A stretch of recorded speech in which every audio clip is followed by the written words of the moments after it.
Nesta reta final do jogo, a Ponte tem falta perigosa para fazer a cobrança. Ramon Carvalho por ali também. Quem ajeitou com todo carinho foi o Dodô. Ele pegou a bola, conversou com a bola, chamou a bola de meu amor. E agora com muito carinho se prepara para fazer a cobrança da falta. Ramon Carvalho próximo da bola também. Partiu o Dodô, atenção direto, golaço!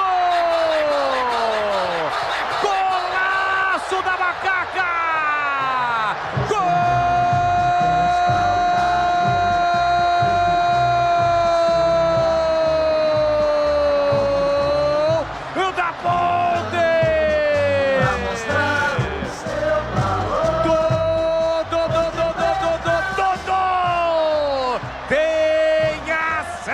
Estampada na camisa, golaço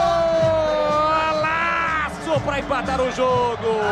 Uma cobrança de falta perfeita, espetacular. A bola cai repetidamente, ela sobe e cai na gaveta de Tadeu. Quando vê, a bola já passa pelo goleiro, faz a festa, explode o majestoso na reta final do jogo.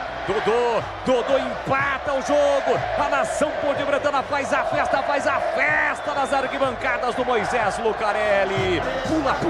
Pula, sai do chão e vibra a macacada.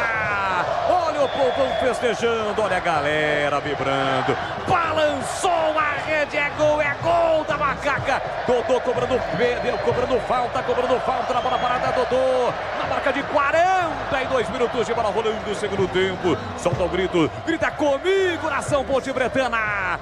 Tá registrado no majestoso. E vem Ponte, bateu os caixas de entrada na grande área, bateu. Tadeu com o pé defendeu. Tem mais Ponte brigando, insistindo. Castro perde a bola. A Ponte empata e por muito pouco não vira. O detalhe do gol, Vladimir Catarino.